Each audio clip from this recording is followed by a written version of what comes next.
Mesdames et vous tous, messieurs, bonjour ou bonsoir selon l'heure à laquelle vous nous voyez.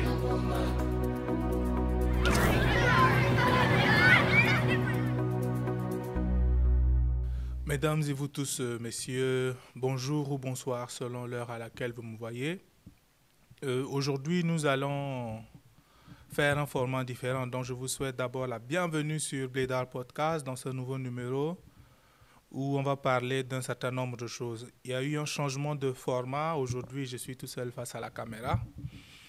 J'ai aussi sorti mon costume de dictateur parce que la thématique que je vais aborder aujourd'hui tout seul est une thématique qui est assez importante, assez récurrente depuis quelques mois, peut-être même quelques années en Afrique.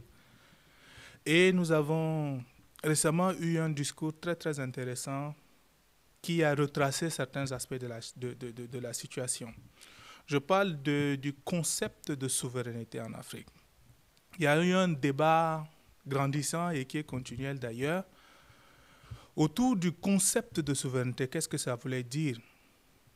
Il y a une perspective intellectuelle qui est beaucoup moins visible, mais il y a une perspective populaire qui fait que beaucoup de personnes évoquent la souveraineté, évoquent ce concept qui est une pierre centrale à l'évolution d'un État sur la scène internationale, un principe reconnu par tous sur la scène internationale, mais dont les contours sont flous parfois. Et donc il y a le discours il définit une autre manière de concevoir la souveraineté, qui se démarque justement de cette perspective populiste. Et donc, c'est le discours du président Patrice Talon du Bénin qui a rencontré la jeunesse pour pouvoir discuter de l'avenir du Bénin. C'est une longue conversation qui existe sur YouTube. Je vais mettre le lien dans les commentaires ou quelque part dans la description de la vidéo. Et ce cadre-là permet de justement aborder toutes ces différentes thématiques. Il y a eu beaucoup de thématiques de politique intérieure, de gestion du pays, de projection, voilà. Il y a une configuration interne que je préfère ne pas toucher parce que ne maîtrisant pas entièrement ce qui se passe au Bénin, je ne voudrais pas dire des choses qui peuvent offenser les gens. Donc je vais prendre juste une partie de ce discours, de cet échange avec la jeunesse. Et c'est la partie où il parle de la souveraineté en réponse à la question d'une dame qui l'avait interrogé par rapport à la souveraineté et la démocratie. Je voudrais encourager justement le contexte que le Bénin a mis sur pied. Dans le cadre de mécanismes de gouvernance, ce genre de conversation est très intéressante et à encourager parce que malheureusement, dans la plupart de nos pays, il y a une forme de rupture entre les gouvernants et les personnes qui les dirigent. Ça veut dire qu'il y a très peu de cadres, sinon il n'y en a pas du tout dans la plupart des pays, où des jeunes peuvent être face au président, lui poser des questions et lui leur répondre de façon spontanée, de la manière la plus honnête possible. Et ils ont la possibilité de lui dire s'ils sont d'accord ou pas. Nous avons... dans le contexte du Tchad, par exemple, nous avons mis sur pied le conciliabule qui fait un peu cet exercice-là où les dirigeants rencontrent aussi la jeunesse. Mais l'exemple du Bénin a salué parce que le président en personne est venu rencontrer les jeunes. Donc, première chose, je tire chapeau. Deuxième chose, le débat de la souveraineté et cette approche, ces deux approches majeures, c'est-à-dire qu'il y a en Afrique francophone spécialement, rappelle un peu un élément historique, c'est-à-dire au lendemain des indépendances, nous avons eu également deux tendances qui se sont dégagées au sein de l'Union africaine par rapport à la forme d'intégration. Et les deux tendances aujourd'hui se retrouvent quelque part en filigrane des conversations qu'il y a autour de la souveraineté, et spécialement dans le cadre de l'Afrique de l'Ouest. Je voudrais, sans faire beaucoup trop de commentaires, partir justement sur ce qu'il a dit pratiquement. Et puis bon, on va passer comme ça, on va voir la vidéo, on va mettre quelques extraits. Et après, je vais faire les commentaires par rapport aux choses qu'il a dites dans la vidéo. Donc, on va sans plus tarder aller vers la première vidéo. Je voudrais commencer ma réponse par son évocation de la souveraineté. Vous avez écouté le président Macron, vous avez dit, moi je l'ai écouté aussi, mais on n'a pas la même compréhension. En termes de souveraineté, et ça c'est important, et je voudrais que la jeunesse béninoise comprenne ce mot, elle utilise ce mot, pas comme malheureusement on l'entend de toutes parts, où souveraineté veut dire simplement insulter l'autre, dire qu'il y a des colons, des impérialistes partout, et que nous ne sommes pas développés à cause des autres. Donc, la première chose que le président Talon fait dans cette partie où il parle de la souveraineté, c'est de proposer une autre approche, c'est-à-dire de définir la souveraineté autrement, d'une perspective beaucoup plus pragmatique, une perspective qui force chaque État à changer de posture, c'est-à-dire de quitter de cette posture victimaire ou agressive par rapport au reste du monde et de se tourner vers sa politique intérieure. Lorsqu'on voit le contexte africain, aujourd'hui, en Afrique de l'Ouest, il y a justement deux blocs majeurs qui se confrontent. Donc, dans ce contexte-là, on a l'AES avec une vision de la souveraineté qui diffère d'autres pays de l'Afrique de l'Ouest. En disant que la souveraineté, ce n'est pas de dire que c'est la faute des autres si nous ne sommes pas développés, il évoque essentiellement des choses sur trois aspects que je voudrais mettre en lumière. Il y a l'aspect politique, comme j'ai dit, qui consiste à se démarquer de la vision de l'AES qui est justement d'aller à une rupture frontale avec l'Occident. Donc en disant cela, ils se démarquent justement de leur vision. Et on peut retrouver facilement cette vision qui se retrouve dans différents pays comme le Sénégal, qui a une vision beaucoup plus complète de la souveraineté, à mon sens, notamment en maintenant les coopérations et en diversifiant certaines. Donc, c'est-à-dire, il n'y a pas de blocus a priori. Il y a aussi la Côte d'Ivoire qui est dans cette posture et le Bénin. Et si on oppose à cela, on a le Burkina, le Mali, le Niger. Donc, l'AES qui est dans cette position de rupture. Deuxième élément, c'est l'élément économique. L'élément économique qu'il met en exergue en disant que si nous ne sommes pas développés, c'est la faute des autres, c'est qu'il dit simplement de se retourner vers nous-mêmes. Chaque État africain, en tout cas dans l'Afrique francophone, qui est très dynamique dans les questions de souveraineté depuis un certain nombre d'années, et spécialement dans le Sahel, devrait, si on se base sur ces propos, se tourner vers les choix de politique interne. Donc, c'est-à-dire, il y a plus de questions de gouvernance à prioriser, il y a plus de questions de gestion, de corruption, en tout cas de politique interne qu'il faut voir en cas de problème. Parce que d'un côté, on a des États qui disent, écoutez, on est dans cette situation à cause des autres, et puis lui, il est en train de dire, non, ce n'est pas ça la souveraineté. Si on veut définir la souveraineté, il faut être en mesure de pouvoir avoir une posture qui, politiquement, est solide, mais économiquement, régler un certain nombre de problèmes, au lieu de pointer du doigt l'autre sous prétexte que son action affecte notre souveraineté. Il y a une approche, on va dire, philosophique derrière cette assertion qui est quelque chose que nous poussons souvent ici. Moi, je parle souvent de la responsabilisation des peuples africains sur cette plateforme. Et donc, en faisant une assertion comme quoi la souveraineté ne signifie pas accuser les autres de nos maux, il pose justement une thématique d'autonomie morale et institutionnelle. C'est-à-dire, en interne, nous sommes censés créer des principes qui vont diriger notre pays et faire en sorte que nous ne soyons pas dans la posture de désigner l'autre. Donc, nous sommes censés nous retourner vers nous-mêmes pour dire qu'est-ce qui ne va pas chez nous. Le danger d'accuser toujours l'autre, c'est que si on est capable de dire que c'est complètement la faute de l'autre que nous ne soyons pas développés, c'est-à-dire on enlève même notre capacité de prendre les décisions. C'est-à-dire on est en train de dire si le mal nous arrive, ce sont les autres forcément. Et bon, je veux pas, si je cite même pas, on sait que aujourd'hui ce discours est spécialement à l'encontre de la France et donc et de ses anciennes colonies. Donc les anciennes colonies françaises qui accusent principalement, certaines anciennes colonies qui accusent principalement la France d'être l'origine de tous les maux. Ok. Si on part de cette posture, on est en train de dire que nous, on n'a jamais eu à prendre une décision quelconque, ce qui nie notre responsabilité. Et donc, son discours se démarque un peu de cette tendance en disant, en fait, c'est nous-mêmes qui sommes responsables de cette situation. Et donc, il va aborder un autre aspect de choses à la suite, Mais on va dire idéologiquement, il n'est pas si différent de certains pays. Parce qu'on se souvient que dans l'époque de Sankara, qui est beaucoup cité au Burkina, aujourd'hui dans la vision, il y a un aspect de rupture, mais il y avait aussi un aspect de politique interne qui était d'atteindre l'autosuffisance alimentaire. Et donc, avec le concept de quitter de la Haute-Volta vers le Burkina, la patrie des hommes intègres, ainsi de suite.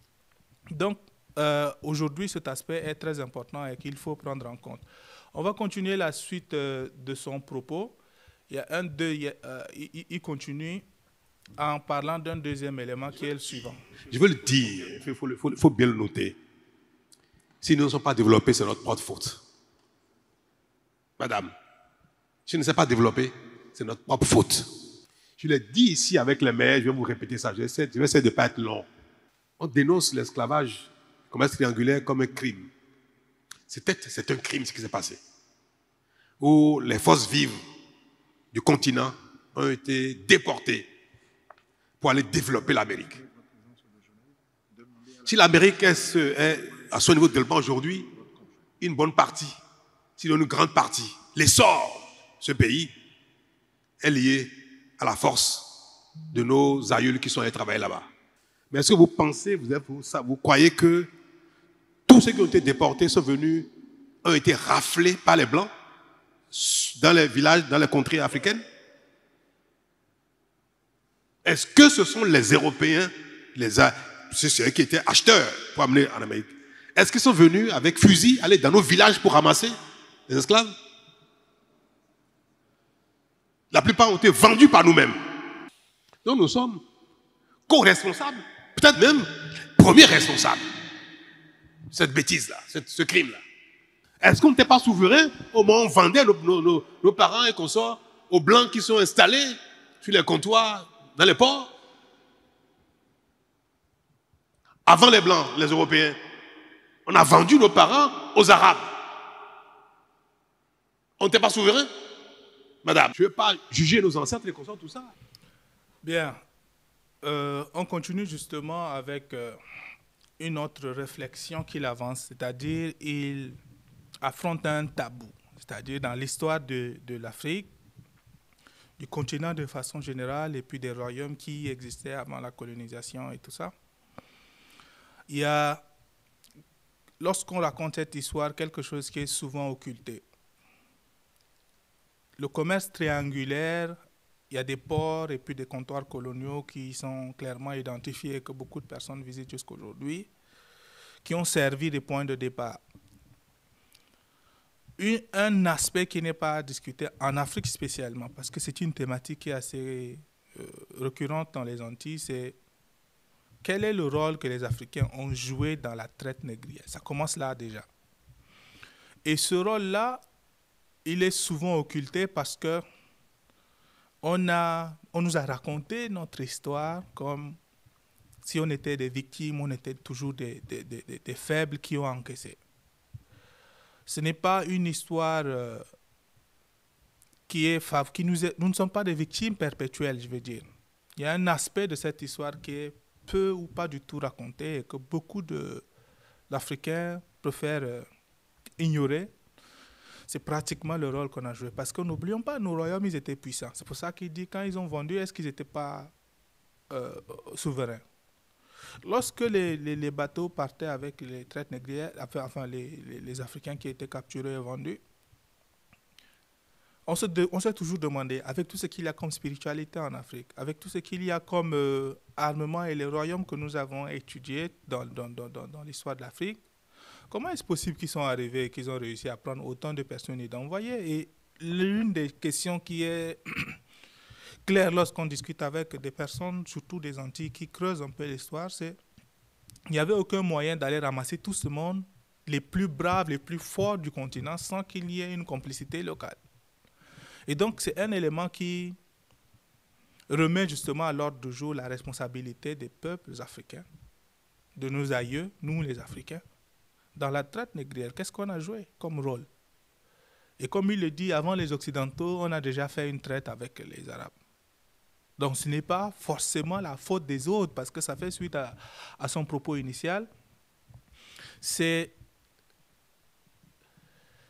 une manière de remonter dans l'histoire. Parce qu'il est dur de demander aux gens en 2025 de pouvoir assumer leurs responsabilités si on n'est pas capable de remonter et de dire que depuis le départ, nous aussi, on a joué un rôle.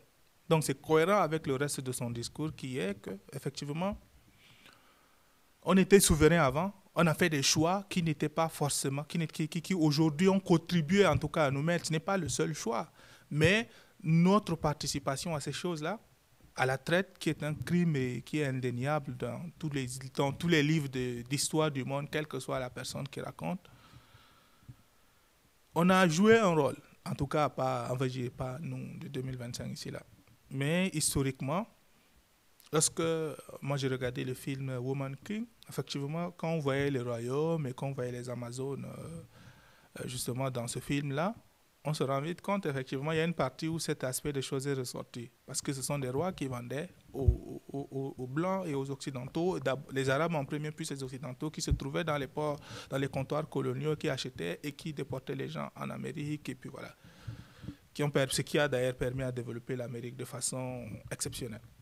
Donc, la dimension identitaire, c'est justement le fait qu'il remonte un peu pour enlever depuis l'origine l'idée que nous sommes des victimes continuelles de tout ce qui s'est passé. Nous avons joué un rôle aussi. On peut remonter encore, il ne l'a pas évoqué là, mais si on remonte au lendemain des indépendances, il y a beaucoup de pays dont les dirigeants ont pris la décision de signer des accords, de s'engager dans un certain nombre de choses qui n'étaient pas forcément utiles. Donc, juger l'histoire avec les lunettes de 2025, ça semble un peu ingrat. Donc, ce n'est pas pour condamner tout ce qui s'est passé, ce n'est pas pour condamner les choix de nos grands-pères, de nos ancêtres, de nos aïeux, mais c'est pour y mettre en lumière dans ce propos un élément qui est que dans les pires choses qui sont arrivées au continent, nous avons joué un rôle.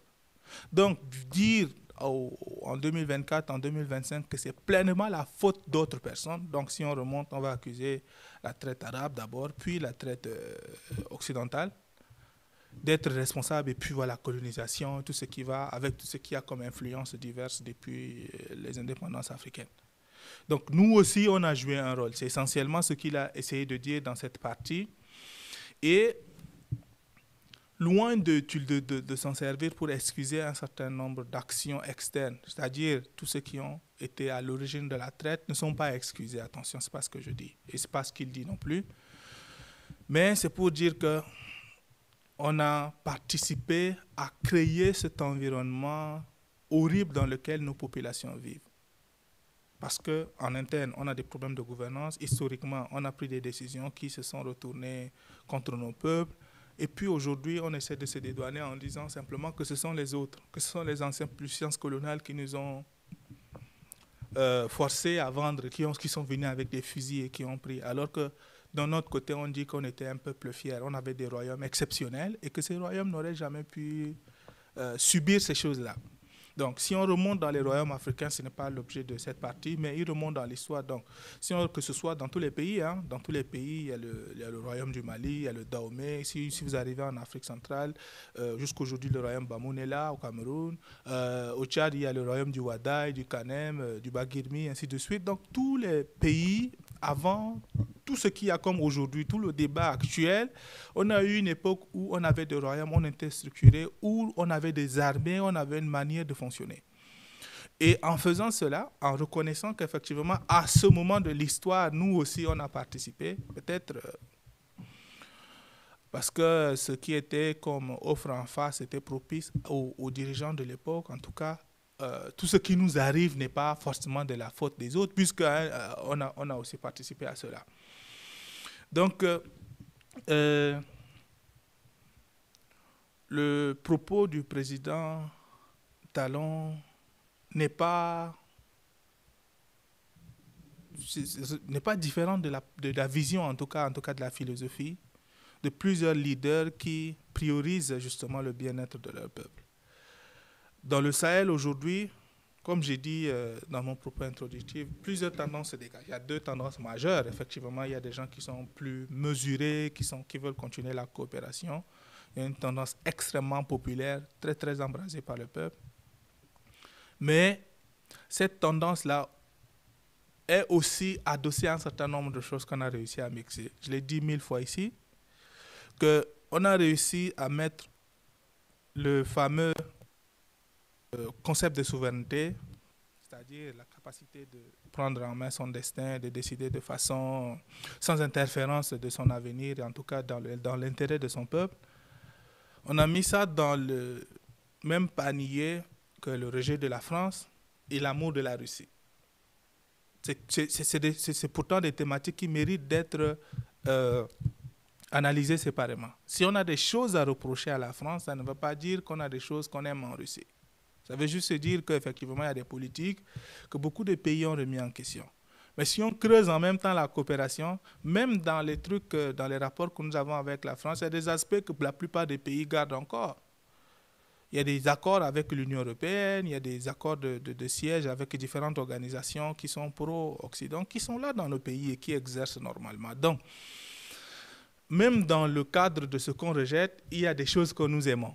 Parce que le côté humanitaire, le côté social, ainsi de suite, on aime bien recevoir des fonds de l'AFD pour construire des écoles. On aime bien, lorsqu'on a des inondations, de se tourner vers des missions diplomatiques occidentales pour avoir un appui pour gérer des choses que nous n'avons pas les capacités de gérer.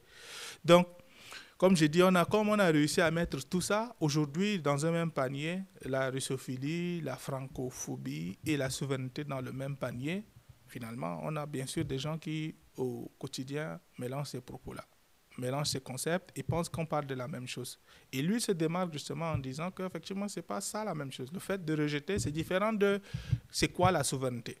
Il va développer, il y a la suite de son propos, on va voir plus tard dans son propos. On va continuer la vidéo. On va prendre un troisième extrait et puis on va continuer. Avons-nous les moyens d'acheter les armes, les munitions qu'il faut pour lutter contre le terrorisme? Qu'est-ce que ça va avec la souveraineté? Ceux qui ont chassé les Français, les Américains, les Allemands, ça y est, ils ont vaincu le terrorisme? Voilà. Voilà ce qu'il dit à la suite du rôle que nous avons joué. Et comme j'ai dit tantôt, ce discours-là, en tout cas, dans tout le discours de façon générale, sa vision de la souveraineté, il y a une démarcation claire par rapport au reste de l'Afrique de l'Ouest. Pas toujours, mais avec le bloc AES qui est clair. Parce qu'il faut rappeler que ce sont les questions de souveraineté qui ont fait que nous tous, on s'est dit, écoutez, si les militaires prennent en main la destinée de notre peuple, de nos peuples respectifs, effectivement, c'est une bonne chose. On a encouragé en se disant que c'est des questions de sécurité. Et l'une des choses qu'on a reprochées à la France, c'était que, oui, il n'y avait pas de... La France empêchait de combattre efficacement le terrorisme. Et son propos, il est clair. Et si on remonte très vite, on trouve très vite ce qu'il dit. Le président Trump, il l'a reconnu. Dans la guerre,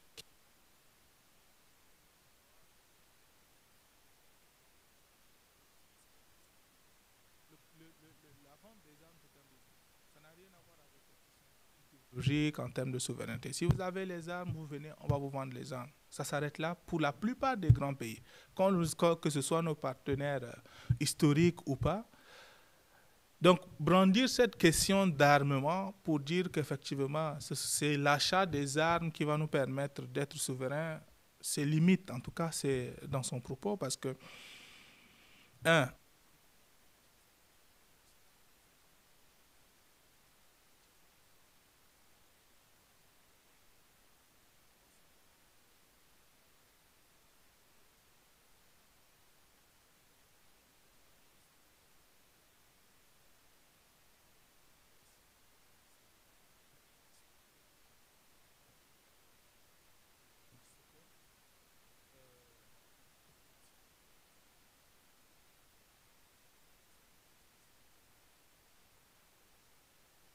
c'est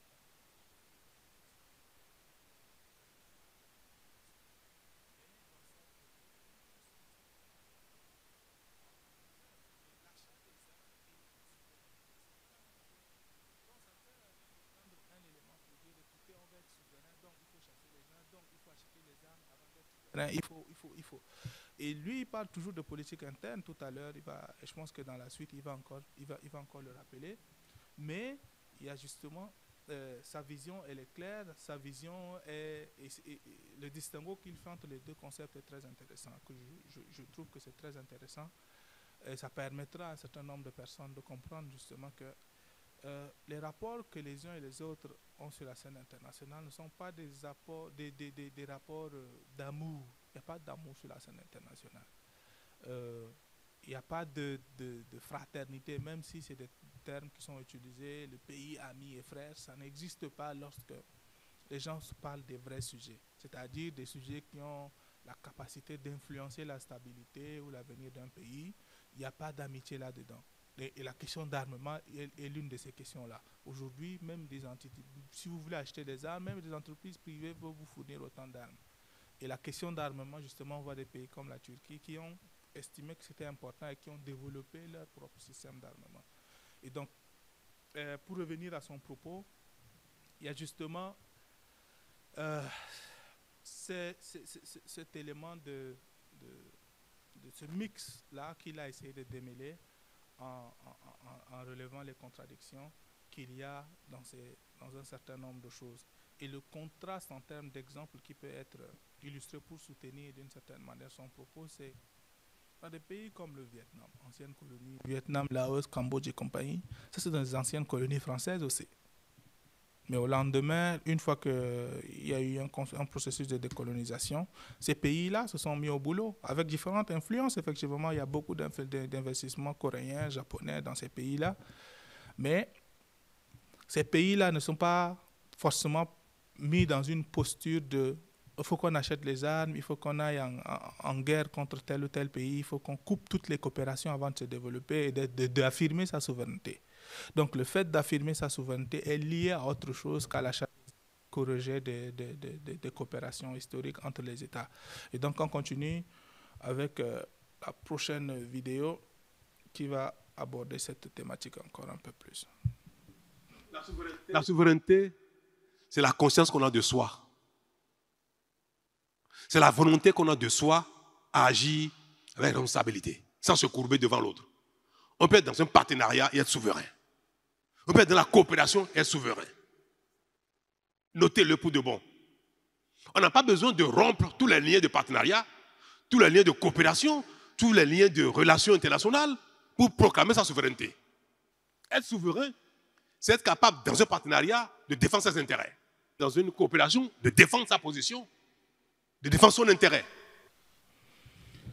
Ben voilà, comme je l'ai dit un peu à demi-mot depuis le début, après avoir créé une distinction entre les différentes visions, en tout cas la perception de ce qu'est la souveraineté, il place les mots où il faut. Parce que, comme il le dit, la souveraineté, c'est une posture intérieure et une capacité de négociation. La posture intérieure, comme il l'a dit, c'est une conscience de soi. C'est-à-dire, on prend conscience de qui on est. Pour être souverain, il faut savoir qui on est. Notre histoire, effectivement, c'est pour ça qu'il évoque un certain aspect de choses. Nos réalités actuelles, effectivement, et nos aspirations également. Donc, le premier élément qu'il évoque ici, c'est justement la conscience intérieure de soi, la conscience de soi. Et la deuxième, c'est justement la posture à avoir dans les négociations. Et cette posture-là, c'est une expression externe de la posture interne. Parce que si on sait qui on est, on va en négociation en connaissance de cause. On sait ce qu'on peut laisser à l'autre. Parce qu'il ne faut pas penser que lorsqu'on va négocier, on va avoir ce qu'on veut sans accorder ce que l'autre veut. C'est donnant-donnant en fait. C'est pour ça qu'on parle de la coopération gagnant-gagnant. On parle d'un certain nombre de choses. Mais la réalité qu'il met en exergue ici, ça c'est une perspective très pragmatique que j'aime tout particulièrement. Parce que si on adopte justement cette posture externe et qu'on l'exprime comme il est dit, aujourd'hui on se rend très vite compte qu'on peut coopérer tout en étant souverain. On n'a pas besoin de faire des campagnes pour chasser la France, les États-Unis, l'Allemagne, en tout cas tout le bloc occidental, l'Union européenne, et l'accuser de tous les maux, alors que ce sont des gens avec qui nous négocions de temps en temps, même si on fait les discours. Donc tout le populisme autour de on va chasser les autres pour être souverain, ce n'est pas une posture viable pour un État qui se respecte sur la scène internationale. Donc il y a cet élément de politique qui est la redéfinition parce que c'est une perspective qui est très mal acceptée, on va dire ça comme ça, en Afrique de l'Ouest et en Afrique francophone de façon générale, qui a tendance à associer la souveraineté à toutes les choses qu'on a évoquées avant, c'est-à-dire on rejette l'Occident, on rejette la France, tout ce qui est français, on rejette, et puis on embrasse notre pays, et puis là, ça veut dire qu'on est souverain. Et avec différents arguments, que oui, si c'est les nouveaux partenaires, on peut fixer nos limites, comme si on ne pouvait pas le faire à la France. Si on n'est pas capable d'avoir justement cette posture externe, l'expression va être affectée. Quel que soit ce qu'on essaie d'avoir comme résultat, ça commence par cette posture interne. Donc, il y a justement sur le plan politique,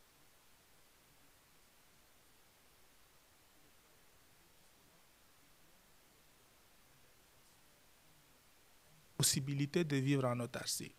Et la coopération fait partie de ces choses qui sont presque inhérentes à un État. Il n'y a personne, il n'y a aucun État sur Terre qui peut vivre en autarcie. Tout le monde aime citer la Corée du Nord, mais la Corée du Nord ne vivrait pas sans les apports de la Chine et de la Russie. Tout ce qu'il y a comme bien entre l'entrée de la Corée du Nord et la Chine, s'il n'y avait pas ces accès, effectivement, la Corée du Nord ne survivrait pas très longtemps. Et n'oublions pas, il y a des ambassades à Pyongyang. Il y a d'autres ambassades, Mongolie, il y a quelques pays qui ont des ambassades là-bas. Donc, il faut toujours trouver une forme de coopération. Effectivement, il faut le reconnaître. La coopération, ce n'est pas forcé que ce soit avec l'Occident. Mais ce n'est pas aussi forcé de faire de l'Occident l'ennemi. Il y a une approche historique. Et si on se base sur l'approche historique, on doit aussi prendre en compte nos responsabilités. Si on ne veut pas oublier, si on veut pas prendre en compte l'aspect historique et des rôles que tout le monde a joué justement dans la situation actuelle, effectivement, on repart sur de nouvelles bases. Si on dénonce des accords, on peut renégocier des accords plus avantageux sans se faire la guerre. On peut simplement estimer qu'il y a une posture qui ne nous arrange pas. On change, on la fait évoluer, on s'adapte. Parce que finalement, on n'est pas des ennemis sur la scène internationale. Enfin, pas encore à ce que je sache. Et justement, la mondialisation fait qu'on est on est obligé de coopérer les uns avec les autres sur la scène internationale. Et on va dire l'aspect philosophique de cette déclaration, c'est justement la maturité qu'il y a.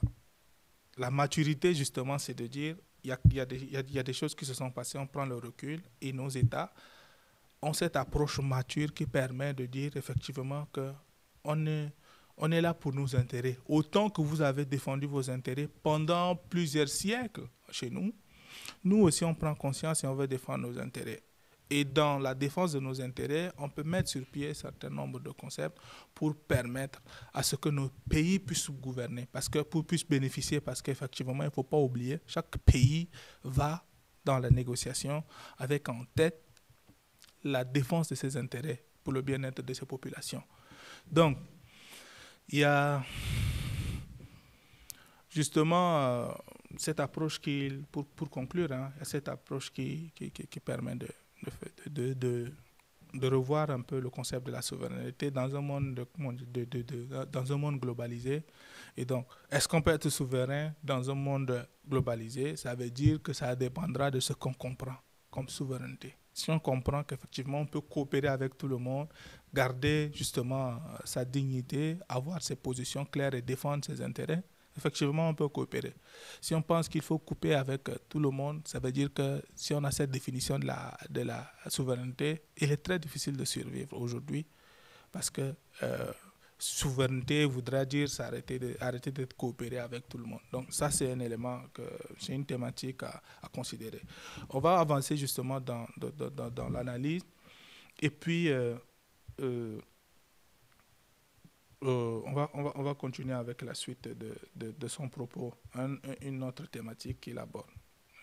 Si vous avez les moyens d'acheter des armes en Amérique, ils vont vous les vendre. Si vous avez les moyens. Si vous voulez acheter les armes en Turquie, ils vont vous les vendre.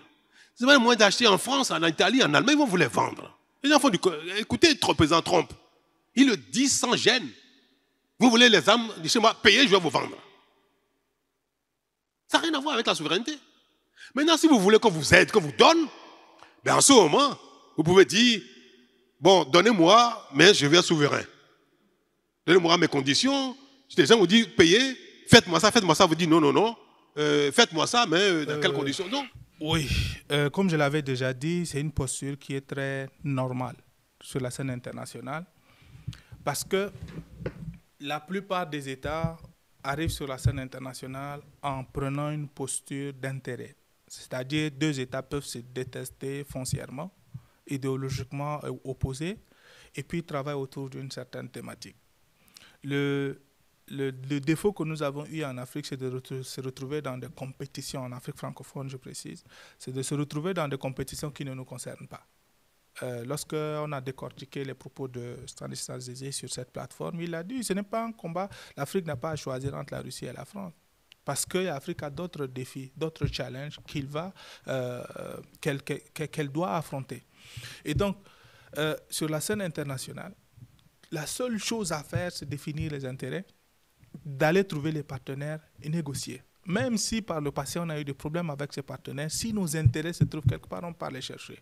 Et il est malsain de diaboliser des gens qui sont dans cette posture de coopération, en tout cas qui ont une approche décomplexée de la scène internationale. La plupart des pays adoptent cette posture-là. L'exemple peut-être le plus, on va dire, le plus fort sur la scène internationale, en tout cas dans le monde francophone et africain spécialement, c'est le Rwanda. Enfin, le Rwanda est devenu anglophone, mais le Rwanda a adopté une politique de coopération. Tout le monde sait à quel point, historiquement, la France a été associée au génocide. Il y a très peu de choses qui soient pires qu'un génocide. Enfin, dans l'histoire d'un pays, et surtout un génocide aussi récent. Aujourd'hui, le Rwanda travaille normalement avec tout le monde. Et cette approche décomplexée se traduit par les classements. Alors, si vous allez dans Doing Business, le Rwanda a une croissance à plus de 2 chiffres, ainsi de suite. Et puis un classement, je pense, premier ou deuxième, je pense que c'est l'île Maurice et le Rwanda qui se chevauchent, en tout cas, qui se combattent pour la première place continuellement. Mais c'est cette approche décomplexée qu'il faut avoir. Et dans le cas du Bénin spécialement, aujourd'hui, moi, je rencontre plein de personnes ici qui, aujourd'hui, considèrent sérieusement aller investir et s'installer, vivre au Bénin. Aujourd'hui, le Bénin est en plein essor parce que cette politique décomplexée est en train de porter ses fruits. Lorsqu'on veut lever les fonds, on va sur la scène internationale. On ne va pas vers les gens qui nous aiment ou qui ne nous aiment pas. On va chercher des partenaires. Si on a quelqu'un en face qui, lui, ne cherche que son intérêt, même si idéologiquement on ne s'aime pas, on arrive. Si on a des ressources naturelles qui intéressent les gens vont venir pour négocier. Dans certaines parties du continent, il y a justement des conflits qui s'éternisent. Mais si on creuse, on se rend compte qu'il y a des ressources quelque part qui sont en train d'être exploitées et qui créent tout ce conflit. Mon propos, il est le suivant. Sur la scène internationale, la théorie, ou en tout cas le paradigme dominant, c'est le réalisme. On a une déclaration exceptionnelle sur la scène internationale que tout le monde connaît, que vous soyez expert de relations internationales ou pas, c'est que les États n'ont pas d'amis mais que des intérêts. Et ce n'est que ça la posture à adopter. Et si nos intérêts, c'est d'aller chercher des armes, on va vers celui qui vend les meilleures armes. Même si on n'aime pas la Russie, on va vers la Russie chercher des armes. Si on n'aime pas la Turquie, on peut aller chercher les armes. Si on n'aime pas la France, on peut toujours aller. La posture de certains pays, de certains médias, de certains influenceurs, de certaines personnalités diverses africaines, qui est de diaboliser un groupe de pays et aimer un autre groupe de pays alors qu'eux tous ils sont la même chose. Ils sont pareils. On peut reprocher, aujourd'hui on reproche à la France simplement parce qu'on est de l'autre côté. En fait, on est les perdants, on va dire comme ça, du partenariat. On estime qu'on est perdant de ce partenariat. Et au lieu de corriger, on a dit on va couper avec tout le monde. Bon, c'est une posture à avoir. Mais quand on se base sur un peu la vision qu'il développe, effectivement, ce n'est pas une question d'amour ou de désamour, c'est une question d'intérêt. Et si nos intérêts convergent, effectivement, on a besoin de ça. On a besoin de ces coopérations-là. Lorsqu'on parle aux Nations Unies et qu'on va prendre une décision, effectivement, le pays qui occupe le poste de secrétariat général, il vaut mieux s'entendre avec lui. lorsqu'on va chercher des prêts et tout ça auprès du FMI, effectivement, on a besoin de garants. Et malheureusement ou heureusement, selon votre sensibilité, on revient presque toujours vers la France qui doit garantir un certain nombre de prêts. En partie parce qu'il y a des réserves d'or des États africains qui se trouvent à la Banque de France. Donc, ça veut dire qu'il y a des aspects de coopération qu'on ne peut pas toucher. Il y a des aspects de coopération qu'on est obligé d'avoir. Comme j'ai dit, il n'y a pas l'aspect monétaire qui est figé. On a l'aspect humanitaire qui est très utile dans le cas du Tchad spécialement. Moi qui travaille dans le secteur des ONG au Tchad, je sais très bien à quel point l'apport des institutions françaises est important. Lorsqu'on va aider les réfugiés qui arrivent de partout d'ailleurs. On a eu la vague du Cameroun avec le conflit à Kousséri. On a depuis 2003 la vague des réfugiés soudanais qui arrivent continuellement à cause du conflit dans le Darfour. On a eu de gauche à droite. Donc ça veut dire que si on est dans ce secteur, on comprend qu'effectivement, d'un côté, il y a le discours politique qui fait qu'on se débarrasse à tout prix.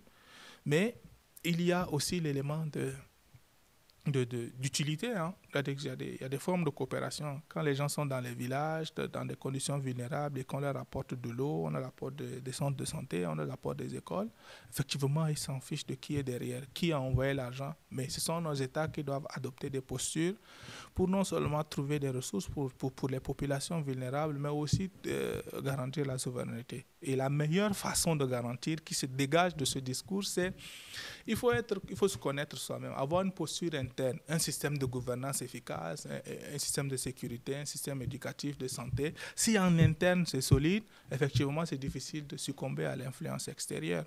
Donc lorsqu'on a des difficultés, on a des problèmes dans nos pays, effectivement, on a tendance à désigner l'autre. Mais aujourd'hui, plus on analyse, plus le temps passe, plus ça devient de plus en plus évident que certains États brandissent la souveraineté pour excuser des problèmes de gouvernance interne. Certains pays n'ont pas de problème de coopération encore. En tout cas, ce n'est pas la priorité. Quand on dit qu'on va chasser la France, spécialement, j'utilise l'exemple français pour illustrer, je pense que c'est plus fort. Et qu'après, il n'y a rien après, en fait. Une fois qu'on a chassé la France, comme c'est le cas au Tchad, Sénégal et Côte d'Ivoire, qui sont les derniers au 31 janvier. Après, on fait quoi? C'est ça la question. Nous, les peuples, on s'en fout de avec qui vous travaillez. Enfin, tant que c'est bénéfique, nous, on estime que ça nous arrange. Lorsque nos États ont des failles et que les coopérations permettent de combler, nous, on accepte. Lorsqu'on n'est pas dans des thématiques, on va dire, politiques ou bien de propagande, effectivement, on est d'accord que, en fait, ça nous aide dans un certain aspect. Alors, pourquoi diaboliser des gens avec qui on travaille depuis et qui, d'une certaine manière, nous sont utiles quand même? Même si on a des choses à reprocher, on aurait pu dire on modifie la coopération militaire parce que la présence physique dans les camps de l'armée française ne nous plaisait pas. C'est une posture complètement légitime. Mais est-ce qu'entre ça et diaboliser tout ce qu'il y a comme accord et partenariat avec la France, est-ce que c'est vraiment la meilleure posture? Le Tchad n'est pas dans cette posture, mais je pense que c'est la posture dominante. C'est pour ça que je parle de ça comme ça. Donc, pour revenir au propos, je pense qu'on a presque fini. Il y a 2 ou 3 extraits de plus et puis ce sera terminé. Donc, on va continuer avec le prochain extrait et qui fait suite presque à la même chose ici. Le fait de solliciter l'autre en s'ignorant soi-même, en refusant de faire des efforts soi-même, peut vous amener à perdre votre souveraineté. Et moi, depuis que nous sommes là, nous ne faisons rien sans regarder les autres en face dans les yeux. Voilà qui est dit. Et ça rejoint ce que je disais tout à l'heure. Ce que j'essaie de dire tout à l'heure dans tous ces propos que j'ai sortis, c'est justement c'est ce qui est résumé dans son propos actuel. Le fait d'aller demander de l'aide aux autres en disant « je veux que vous m'aidez, mais pas comme vous, et je ne veux rien vous donner en échange ». Et en invoquant des choses passées, oui, on a souffert à cause de vous, donc maintenant aidez-nous gratuitement. On a tendance à penser les États comme des entités très différentes des personnes. Mais si on a la capacité d'imaginer l'État comme une personne, on se rend vite compte que, en fait, ce qu'on demande est ridicule. On est sur la scène internationale, tout le monde se cherche. Tout le monde essaie de trouver les meilleures influences, les meilleures coopérations, les meilleurs aspects de ressources à prendre dans telle ou telle partie du monde pour le bénéfice de son pays, pour renforcer son économie, essayer de subvenir aux besoins de son peuple. Et nous, on arrive là-bas en disant, oui, on aime bien celui-là, donc on va travailler avec lui. Lui, au moins, il nous aime. L'autre, là, il nous a fatigués depuis, donc on n'aime plus. Pendant que les gens sont en train de parler d'intérêt, nous, on est en train de parler d'amour. Forcément, il y a un truc qui ne va pas. Forcément, on ne parle pas de la même chose, en fait. On peut regarder des peuples et on dit, écoute, on s'aime bien, nos cultures se ressemblent, il y a plein de choses, mais ça ne nous aide en rien de travailler avec vous et puis on passe à autre chose. On peut regarder des peuples qui disent, écoute, on n'a pas besoin de... On t'aime pas du tout, mais tu as besoin des ressources de chez nous. Nous, on a besoin peut-être d'un transfert de technologie, on a besoin d'un appui sur la scène internationale, on a besoin de quelque chose. Et donc, on travaille ensemble. Le conflit en réalité qui s'est déporté en Afrique francophone, c'est justement la tension entre la Russie et la France. Et l'Union européenne, mais avec en tête la France. Et on est en train de se faire une guerre par proxy en Afrique qui ne nous regarde pas. Alors que, allez sur le site de l'ambassade de Russie en France, il y a des différences. Vous savez, la coopération entre la France et la Russie est une coopération historique qui continue. Les gens continuent de se parler, les gens continuent de se rencontrer, les gens continuent de travailler ensemble et de s'accorder sur un certain nombre de choses, malgré les tensions évidentes entre ces pays-là. Pourquoi c'est nous qui devons être plus radicaux que les gens même qui sont concernés par cette tension? Donc, la posture qui est recommandée par tout le monde, c'est en interne, gérons bien nos pays. On n'aura pas à se soucier de ce que les autres font pour nous déstabiliser. Si on a des bons leviers, si on a des institutions solides, si on a un système de gouvernance qui est satisfaisant. Aujourd'hui, on a des pays où les peuples sont capables de regarder et qui disent « Ah, président, tu es bon, on veut que tu restes. » Mais on a aussi d'un autre côté des pays qui ne font rien sur le plan social, sur le plan éducatif, sur le plan de santé, sur le plan de sécurité, et qui brandissent que c'est la faute des autres. C'est-à-dire, chaque fois qu'il y a une attaque terroriste, il faut monter, c'est la France. Peut-être c'est le cas, peut-être ce n'est pas le cas, mais quand on est chef d'État, quand on est un pays sérieux, on ne balance pas des accusations sans étayer, sans preuve, sans quoi que ce soit qui puisse soutenir. Donc, je continue justement en rappelant, comme il a dit, le contraste qu'il y a entre demander de l'aide et dire que je veux être indépendant. Et d'un côté, la posture qui est la sienne et la posture de son pays, le Bénin, qui est effectivement qu'on regarde les autres dans les yeux et on leur parle avec dignité. Ça veut dire que le fait qu'on travaille avec les autres ne signifie pas qu'on a courbé l'échine. Nous, on sait qui on est. Nous, on part travailler avec les gens. Nous, lorsqu'on travaille avec les gens, coopère avec des gens, on ne va pas pour leur demander de l'aide. On part leur dire, voilà comment on veut travailler. Et ce n'est qu'une question de business, ce n'est qu'une question d'investissement, c'est une question d'intérêt. Si on part vers un pays, on part leur dire effectivement, voici nos intérêts et voici ce que vous gagnerez à travailler avec nous. Et ça s'arrête là. Ce n'est pas une question d'amour et de désamour. Et ce n'est pas une question de chasser quelqu'un ou d'inviter vivement quelqu'un d'autre à venir parce qu'on serait frustré avec un partenaire. En réalité, la plupart d'entre nous, lorsque le mouvement anti-français a commencé, on était presque tous dans la posture de on va mettre la pression, ça va nous permettre de renégocier et puis d'avoir un peu de liberté. Ce n'était pas pour aller en guerre. Aujourd'hui, c'est devenu le cas où ça ne s'arrête plus. Lorsqu'il y a des attaques terroristes dans les pays, au lieu de se concentrer, au lieu de mettre sur pied des choses pour contenir les attaques et mettre fin à ces attaques qui tuent les populations vulnérables, un peu partout d'ailleurs, dans tout l'AES, et puis voilà, le Tchad aussi, on a eu récemment quelques casse-têtes. On fait une propagande, on accuse toujours la France qu'on a chassée depuis quelques années déjà. Il faut que cette posture qu'il propose soit aussi considérée. Je ne peux pas dire acceptée parce que tout le monde n'a pas besoin d'accepter sa vision, mais la posture qu'il propose doit être considérée. Si les choses ne vont pas bien, est-ce que c'est toujours la faute des autres? Est-ce que c'est la faute des gens qu'on a chassés là? Parce que comme il a dit, depuis qu'ils ont chassé la France et tout ça, est-ce qu'ils ont déjà gagné la guerre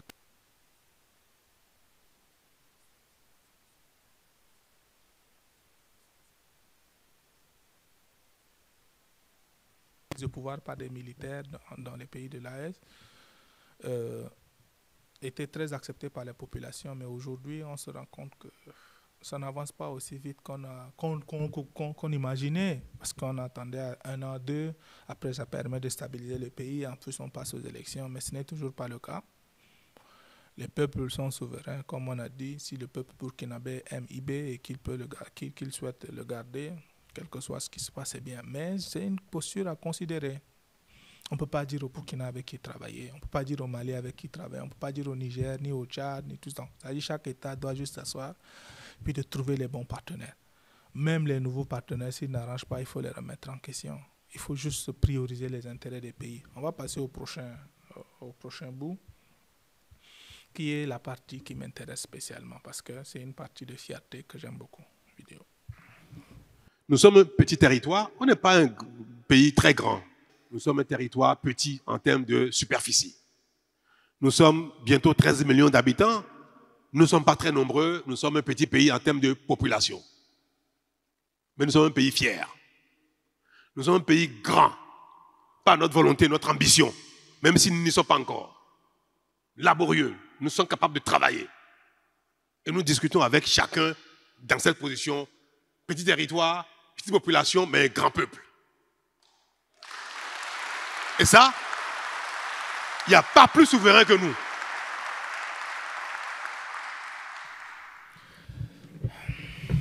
Bon, j'aime cette partie spécialement parce que j'aime les gens qui sont fiers d'eux-mêmes, de ce qu'ils ont réalisé, surtout s'il y a de quoi supporter ce qu'ils disent.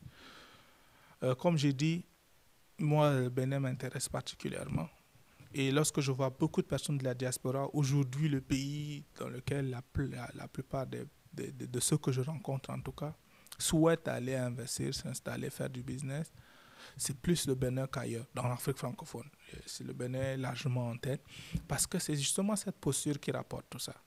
Lorsqu'on est fier, on sait qui on est. C'est ça ce qu'il a proposé et c'est ça ce qu'il affirme là. Il a proposé, nous on sait qui on est. Nous, un petit peuple par la superficie, mais un petit pays par la superficie, mais un grand peuple. Un peuple bosseur. Un peuple qui sait qui il est. On peut même pousser encore un peu plus loin. On a une posture d'un peuple qui a même son identité spirituelle, connue pour ça. Et qui s'affirme justement en étant qui il est. Et qui ne prétend pas être en guerre contre des gens qui n'aiment pas ou qui... En tout cas, il n'y a pas de faux semblants. Et c'est ça qui est la force justement du Bénin. Le fait que ce pays, de par sa petite superficie, s'impose et qui est en train de se concentrer sur son développement, sur la capacité de bosser et de faire avancer les gens, de souvenir aux besoins des plus vulnérables et de faire avancer. Oui, le pays n'est pas encore pleinement épanoui, avant je dirais développé, mais le plus dur en réalité, c'est de poser les bases justement du développement. Et je pense que pendant son mandat, le président Talon l'a fait de façon exceptionnelle. C'est-à-dire, aujourd'hui, lorsque le Bénin essaie de lever des fonds sur la scène internationale, ce que je suis bien placé pour savoir, c'est beaucoup plus facile. Il y a beaucoup plus de confiance dans ce pays-là. Parce que le fait même de s'affirmer, ça rassure les investisseurs. Ça rassure des gens par rapport au climat des affaires. Le système de gouvernance qu'il a instauré est très apprécié sur la scène internationale. Donc, il y a plus d'investisseurs qui veulent venir plus facilement. Et donc... cette affirmation n'est que l'expression de ce qu'il a déjà posé comme base en termes de souveraineté. On négocie avec tout le monde en les regardant dans les yeux. On négocie sans courber les chines. On travaille avec le reste du monde en sachant qui on est. On est un petit peuple, mais seulement par la superficie. On est un petit pays par la superficie, que ce soit la démographie. Mais on n'est pas un petit peuple. On est un grand peuple à travers sa capacité à travailler. Et c'est ça que le Bénin met sur la scène internationale. Aujourd'hui, tous ceux qui veulent travailler avec les Béninois ou le Bénin sur la scène internationale, c'est quelque chose qui est indéniable. Et ça, c'est justement cette vision complètement décomplexée. Cette vision-là qui a permis justement d'arriver à ce résultat et qui fait du Bénin l'un des pays qui a une possibilité de développement extrêmement élevée en Afrique centrale. On va toucher le dernier bout de son discours. Enfin, il y a la suite, mais le dernier extrait que j'ai choisi, ce sera le dernier. Et puis on va clôturer. Et nous voulons corriger nos erreurs du passé.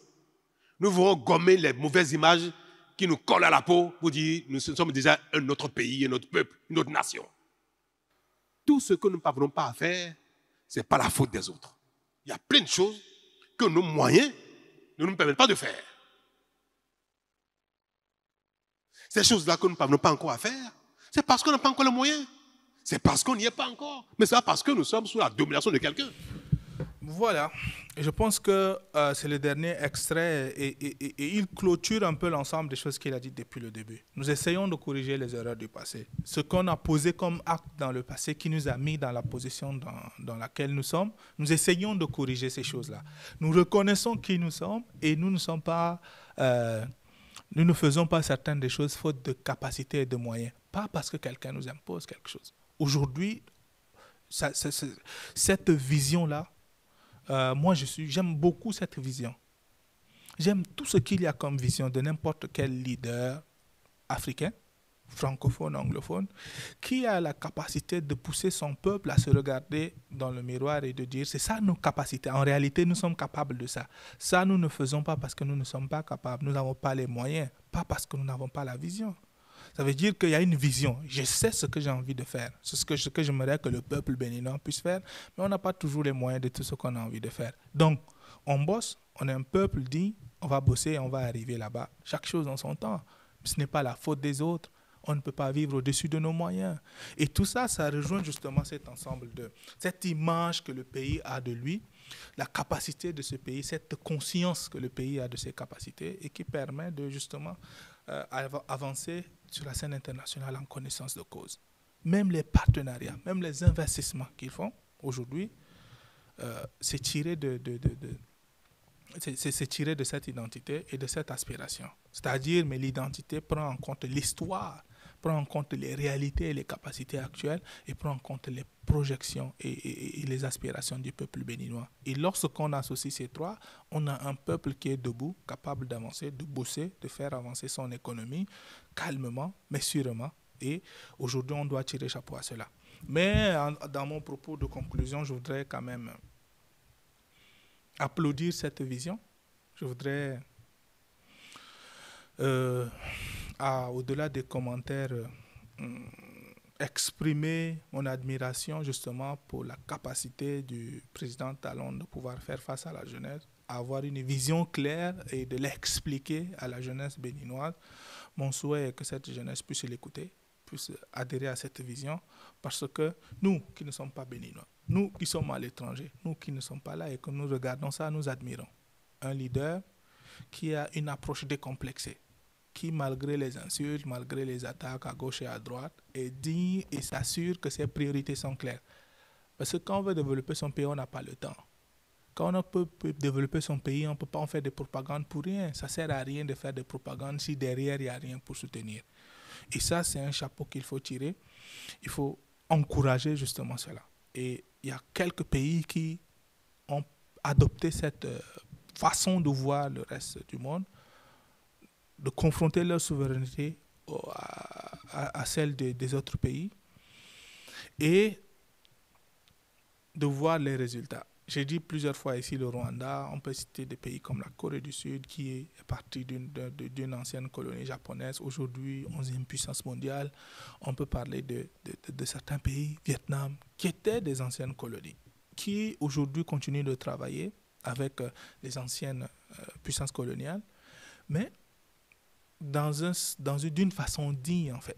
Le Bénin s'inscrit dans la liste de ces pays-là qui connaissent son identité, qui fait en sorte que cette identité-là soit une force, c'est-à-dire son histoire, sa spiritualité, ses réalités, ses aspirations, et en tout cas sa vision par rapport à ce que les gouvernants voudraient réaliser pour le peuple béninois, c'est-à-dire un pays qui est prospère, un pays où il fait bon vivre en sécurité, dans de bonnes infrastructures de santé et d'éducation, et un pays dont l'Afrique peut être fière, qui aujourd'hui, à mon sens, est déjà un exemple pour beaucoup de pays.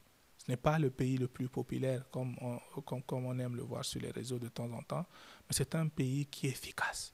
Qui est efficace parce qu'on voit bien que la vision que en tout cas, quelques aspects de cette vision, par rapport à la souveraineté, c'est le seul aspect qu'on a traité aujourd'hui, permet d'avoir comme résultat. Mais ce n'est pas que la question de souveraineté.